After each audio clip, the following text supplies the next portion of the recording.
Então, ficaram naquele território.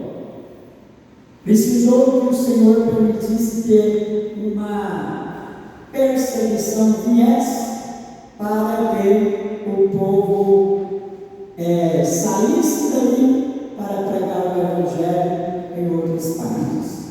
E no capítulo de número 13 nós observamos que o Espírito separa Paulo e Barnabé para a obra missionária.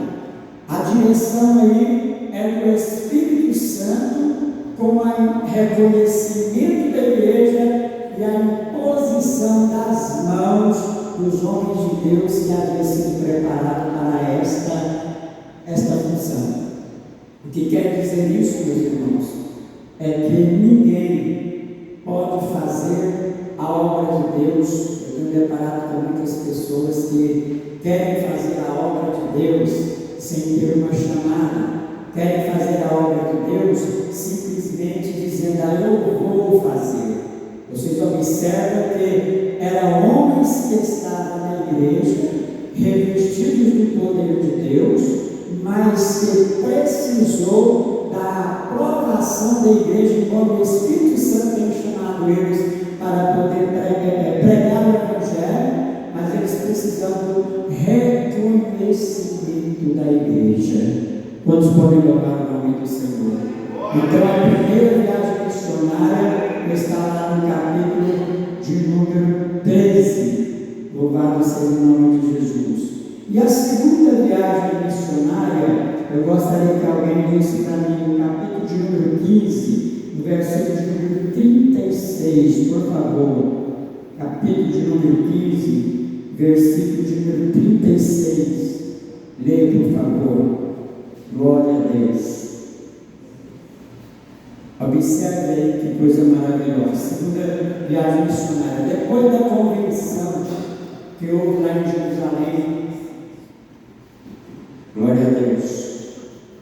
Algum tempo depois, Paulo disse a Barnabé: voltemos para visitar os irmãos em todas as cidades onde pregamos a palavra do Senhor, para ver como estão indo. Observe que coisa maravilhosa. Eles saíram, pregaram o Evangelho, revestidos do Espírito Santo, fazendo uma obra missionária.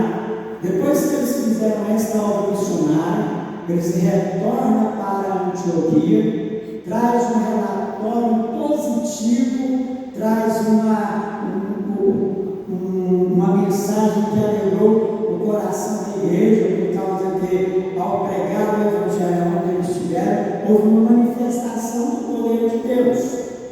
Mas agora nós observamos que na segunda viagem missionária, Paulo toma uma decisão e ele diz assim: olha, chama o seu companheiro e diz: vamos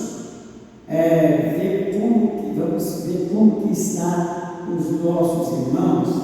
A segunda viagem missionária de Paulo é uma missão de consolidação. Isto é muito importante, porque às vezes, meus queridos, nós temos muito de pregar a palavra de Deus, né? E às vezes, principalmente no tempo que nós estamos, não tem mais aquela preocupação para ver como que está a situação daquela pessoa que foi evangelizada. É preciso pregar o Evangelho, é preciso ensinar a discipular essas pessoas, mas é preciso também consolidá-las, ou seja, fazer com que elas estejam firmes dentro daqueles ensinamentos que lhe foram propostos, que lhe foram ensinados. Glória a Deus. E aí nós chegamos em Atos dos Apóstolos, no capítulo de número 19, que é a terceira viagem missionária de Paulo, e aí Paulo vai para Éfeso. Éfeso era uma cidade, uma metrópole, uma cidade importante do Império Romano. A cidade de Éfeso era uma cidade, podemos dizer assim, em termos de economia, em termos de trabalho, em termos de riqueza, era uma cidade próspera, porque esta cidade de Éfeso tinha maneiras de ter um comércio através do mar e através da terra. Então, Éfeso era a cidade romana onde estavam os cônsules.